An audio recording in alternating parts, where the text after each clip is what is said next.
back to my YouTube channel Commerce Journey Classes.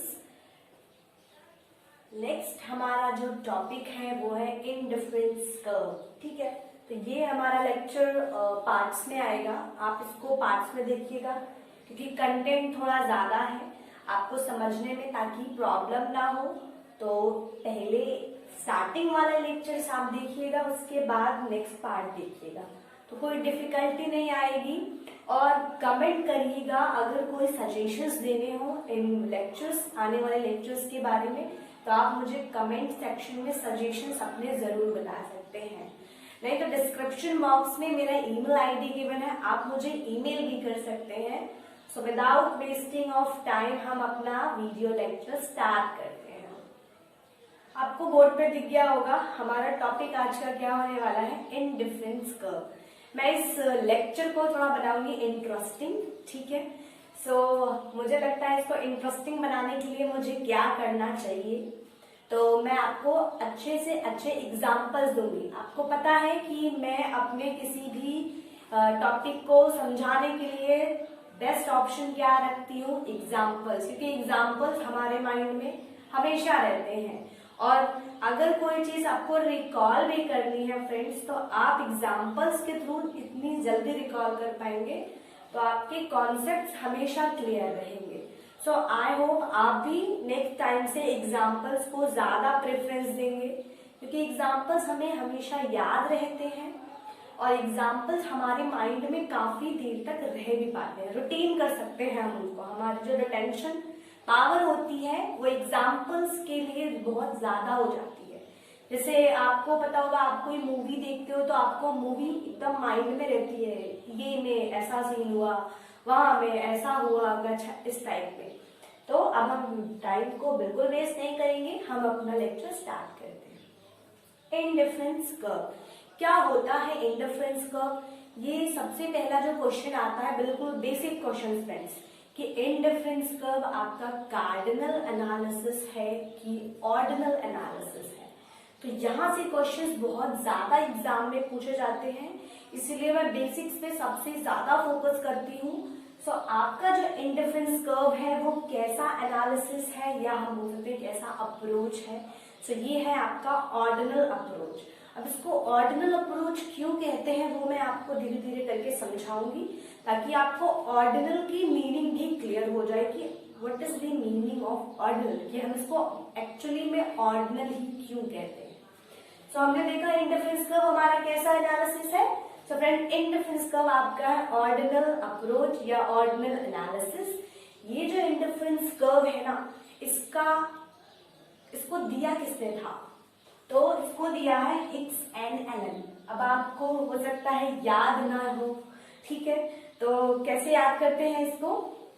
आपका कोई best friend हो, ठीक है, उसको 3-4 दिन बोलने का Higgs and Allen, Higgs and Allen, ठीक है, तो वो खुद सरप्राइज हो जाएगा कि मुझे ये हिग्स एंड एलन क्यों कह रहा है.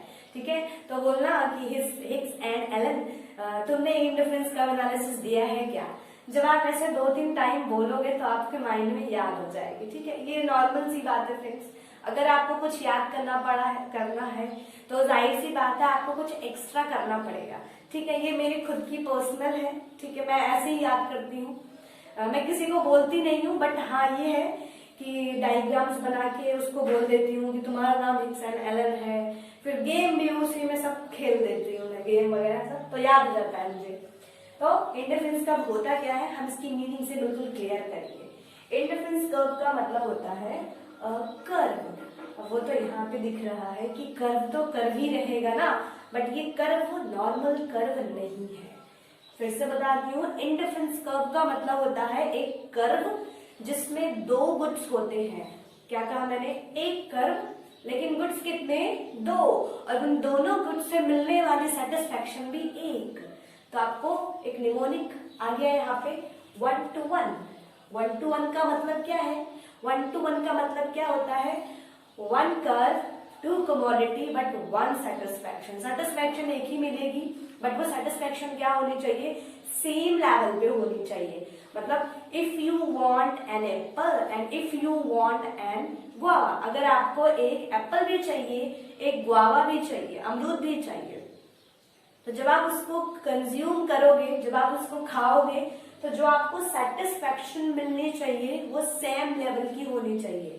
बट मैं फिर से यहाँ पे एक बार बता दूं, कमोडिटी दो हो सकती है, ठीक है, बट आपका लेवल ऑफ सेटिस्फैक्शन हमेशा सेम होना चाहिए। मतलब मैं इसको एग्जाम्पल के थ्रू और आगे अच्छे से एक्सप्लेन करूंगी कि कैसे ये होता है, ठीक है। बाकी अभी आप फोकस कीजिए मीनिंग पे कि इंडिफरेंस कर्व की मीनिंग क्या होती है। सो 1 to 1 आपके लिए निमोनिक है, 1 curve, 2 commodity and same level of satisfaction, तो वो भी तो 1 ही रहेगा। So this is your meaning of indifference curve.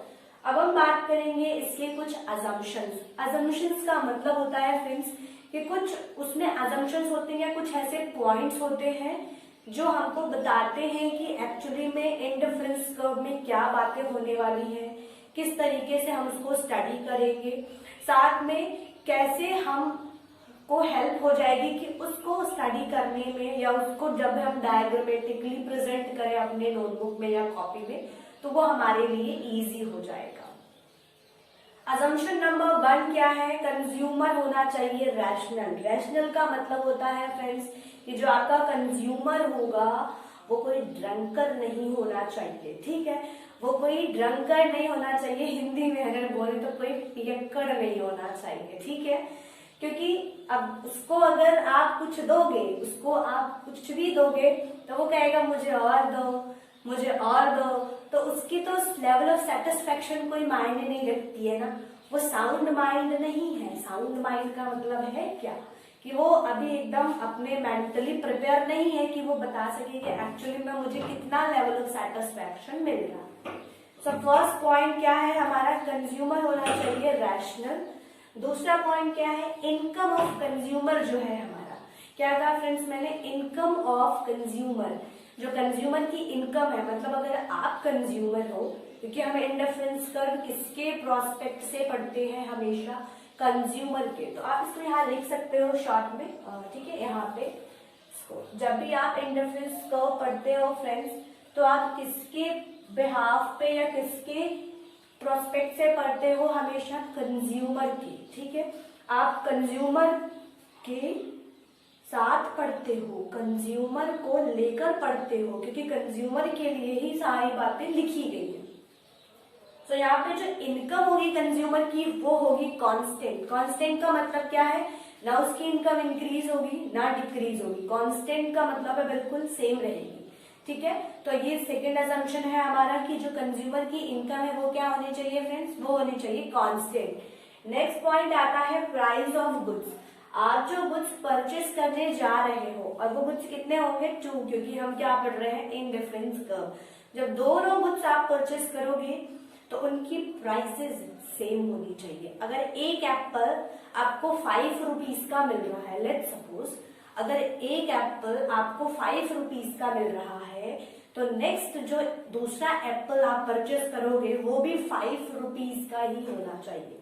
मैं गुआवा की बात नहीं कर रही, मैं एप्पल की बात कर रही हूँ। अगर आप फर्स्ट एप्पल को अचीव करने के लिए, लेने के लिए 5 रुपीज पे कर रहे हो, तो अगले के जो दूसरे एप्पल होंगे उनके लिए भी आपको 5 रुपीज ही पे करने पड़ेंगे।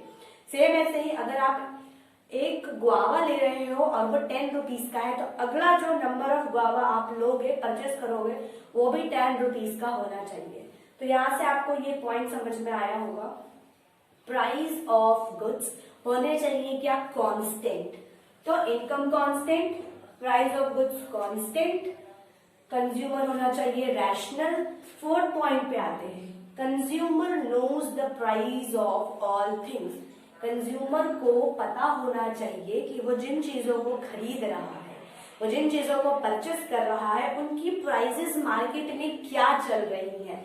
ये नहीं कि आप गए, आपको पता ही नहीं है कि एक्चुअली में भाई ये चॉकलेट की प्राइस तो थोड़ी सी डिक्रीज हो गई है, थोड़ी सी नीचे आ गई है, हमें तो पता ही नहीं है। हम गए शॉप पे और शॉपकीपर ने हमको उसी प्राइस पे चिपका दिया, ये लो ले जाओ। बाद में हमें पता चला कि ये तो प्राइस कम हो गया है, इसने तो मुझे दूसरे प्राइस पे दे दिया सामान। सो यहाँ पे क्या होना चाहिए, हमारा कंज्यूमर को पता होना चाहिए कि प्राइस ऑफ थिंग्स, जो चीजें वो खरीद रहा है उसकी प्राइसेस क्या है। ठीक है, अगला assumption, perfect competition in the market. ये बेस्ट पॉइंट है, यहाँ से क्वेश्चंस पूछे जाते हैं और ये पॉइंट्स आपको बहुत ज्यादा फंसा देते हैं, तो इसको या तो क्रैमिंग कर लीजिए या रट लीजिए। और मैंने आपको एक वीडियो बना के दिया था, आपके माइंड को नहीं याद हो रहा कोई बात नहीं, आप अपने फिंगर्स को याद करा दीजिए, आप अपने हाथों को याद करा दीजिए।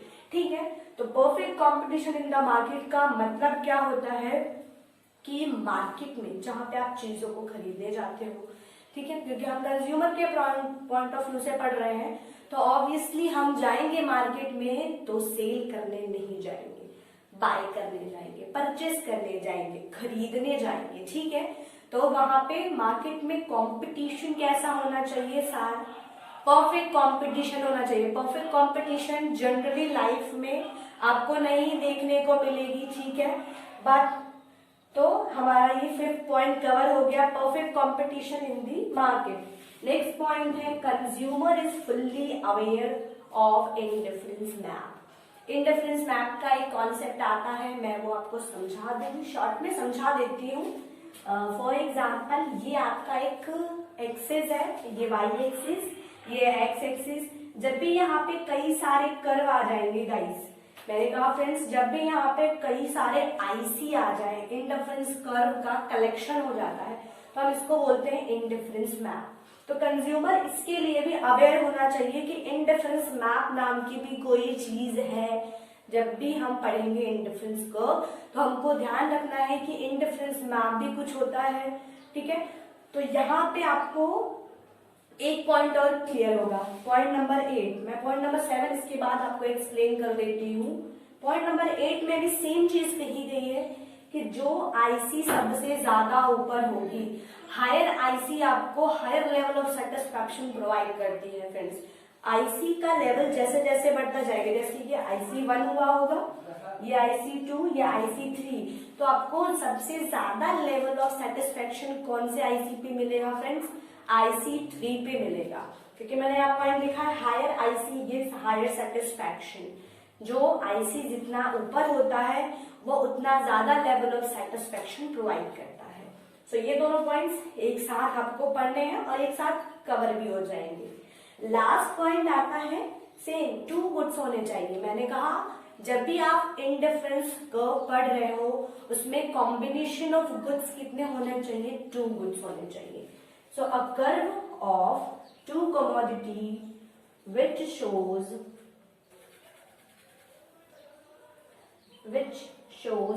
same level of satisfaction। क्या same level of satisfaction। तो ये आपका पूरा आईसी का इंट्रोडक्शन था। आई होप आपको ये वीडियो अच्छा लगा हो। अगर आपने मेरे चैनल को अभी तक सब्सक्राइब नहीं किया है तो सब्सक्राइब कर लीजिएगा, बेल आइकन पे क्लिक करना बिल्कुल मत भूलिएगा। फ्रेंड्स, कमेंट करिएगा वीडियो कैसा लगा, आने वाले लेक्चर्स आपको किस टॉपिक पे चाहिए, कमेंट सेक्शन में मेंशन करना बिल्कुल मत भूलिएगा। इसको एक बार रिवाइज जरूर कर लीजिएगा, क्योंकि पार्ट 2 जो आने वाला है, इसको आप जब देख लेंगे वो आपके लिए थोड़ा इजी हो जाएगा। मिलते हैं अगले लेक्चर में, तब तक के लिए बाय बाय।